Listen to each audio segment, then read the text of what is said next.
नमस्कार दोस्तों, कैसे हैं आप लोग। तो स्वागत है आपका मेरे YouTube चैनल मोटिवेशनल व्यू में। तो दोस्तों, ये बताने के लिए कमेंट्स बॉक्स में जय श्री हरि विष्णु जरूर लिखिए। तो दोस्तों चलिए आज की इस वीडियो में हम अजय एकादशी की कथा सुनते हैं। अजय एकादशी का कथा सुनने मात्र से ही आपको पुण्य फल की प्राप्ति होगी। चाहे आप एकादशी करें या ना करें, बस अजय एकादशी की कथा सुन ले। इसकी ही महिमा इतनी है कि आपके सारे एकादशियों का फल प्राप्त हो जाएगा। चलिए दोस्तों, कथा का शुरुआत करते हैं। सनातन धर्म में एकादशी व्रत का बहुत विशेष महत्व माना गया है।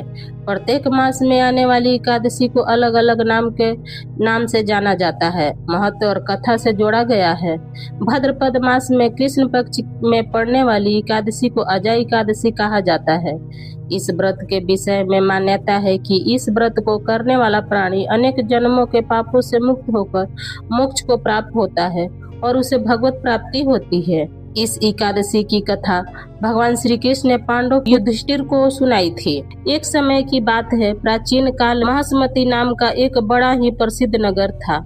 उस नगर में हरिश्चंद्र नाम का सत्य प्रिय और धर्मनिष्ठा राजा का राज्य था। राजा हरिश्चंद्र का नाम आते ही सत्य वचन पालन और धर्म के प्रति अद्भुत आस्था की स्मृति ताजा हो जाती थी। उनका जीवन आदर्श था, परंतु नियति ने उन्हें एक बड़े कठिन परीक्षा पथ पर चलाया। राजा हरिश्चंद्र ने प्रतिज्ञा की थी कि वे किसी भी परिस्थिति में असत्य का सहारा नहीं लेंगे। उनके जीवन की यह प्रतिज्ञा ही आगे चलकर उनकी सबसे बड़ी परीक्षा बनी। एक बार महान ऋषि विश्वामित्र ने हरिश्चंद्र को सत्य पालन के मार्ग पर रखने की ठानी। उन्होंने राजा से भारी दान मांग लिया। दान के रूप में हरिश्चंद्र को अपना संपूर्ण राज्य छोड़ना पड़ा। इतना ही नहीं, ऋषि के कहने पर उन्हें अपनी रानी सभ्या और पुत्र रोहित सहित राज्य को बाहर छोड़कर निकलना पड़ा। राज्य से वंचित होकर वे तीनों दर दर भटकने लगे।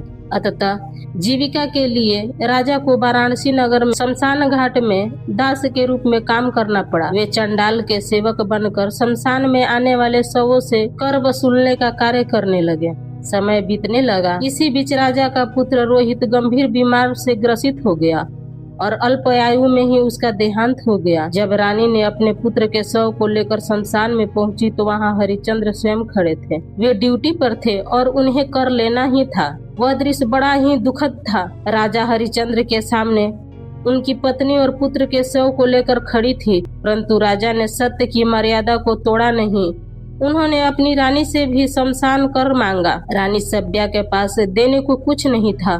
उन्होंने अपने आभूषण उतार कर दिए। राजा का हृदय तो रो रहा था, किंतु वचन और धर्म की रक्षा उनके लिए सबसे बड़ा था। यह देखकर देवता भी विचलित हो उठे। सभी देवता, महर्षि और स्वयं धर्मराज उस दृश्य के साक्षी बने। तभी आकाश से एक दिव्य ध्वनि हुई, राजन, तुम्हारी सत्यनिष्ठा और धर्म पालन से समस्त लोग प्रभावित हो गया, परंतु तुम्हारे पिछले जन्मों के कर्म का जो शेष बंधन था वही तुम्हें ऐसा दुखद मार्ग पर खींच लाया है। लेकिन अब उस बंधन से मुक्त होने का समय आ गया है। भगवान विष्णु स्वयं प्रकट होकर बोले, हे हरिश्चंद्र, भाद्रपद कृष्ण पक्ष की अजय एकादशी के पूर्ण प्रभाव से तुम्हारे सारे पाप और दुख नष्ट हो जाएंगे। आज से तुम्हें पुनः स्मृति हो, यश प्राप्त होगा। यह कहते ही उसके पुत्र रोहित जीवित हो उठे। रानी सभ्या ने प्रसन्नता से अपने पुत्र को गले लगाया। देवताओं ने आशीर्वाद दिया और राजा हरिश्चंद्र को उनका राज वापस मिल गया। भगवान श्री कृष्ण ने युधिष्ठिर से कहा, हे धर्मराज, जिस प्रकार राजा हरिश्चंद्र ने अजय एकादशी व्रत का फल पाकर सारे दुखों से मुक्ति पाई, वैसे ही इस व्रत का पालन करने वाला मनुष्य भी सभी पापों से मुक्त हो जाएगा। या किसी को ये कथा सुना भी दे, इससे भी उसके सारे पापों की मुक्ति होगी। इस व्रत का पालन करने से मनुष्य के पिछले जन्मों के पाप भी नष्ट हो जाते हैं और अंततः उसे वैकुंठ धाम की प्राप्ति होती है। इसका नियम यह है कि व्रती को दशमी के दिन से ही सात्विक आहार लेना रहता है। रात्रि में भगवान विष्णु का स्मरण कर कर ही सोना चाहिए। एकादशी के दिन प्रातः स्नान कर संकल्प लेना चाहिए एकादशी व्रत करने का। पूरे दिन उपवास कर भगवान विष्णु की पूजा करनी चाहिए और रात्रि में जागरण करना चाहिए और विधि विधान से भगवान विष्णु को पूजा करना चाहिए। हो सके ओम नमो भगवते वासुदेवाय मंत्र का जाप भी करना चाहिए और द्वादशी के दिन ब्राह्मण को भोजन कराकर व्रत का पारण करना चाहिए। तो दोस्तों, ये मेरा कथा यहीं तक का था। कैसा लगा आपको ये कथा? प्लीज आप कमेंट्स करके बताइएगा। अगर आपको ये कथा अच्छा लगा है दोस्तों, प्लीज आप मेरे वीडियो को एक लाइक कर दीजिएगा, और चैनल पर पहली बार आए हैं तो प्लीज आप मेरे चैनल को भी सब्सक्राइब कर दीजिएगा दोस्तों। आपका एक लाइक हमें बहुत हिम्मत और प्रेरणा देती है आगे के वीडियो बनाने के लिए दोस्तों। तब तक दोस्तों जहाँ भी रहिए खूब खुश रहिए, स्वस्थ रहिए। धन्यवाद।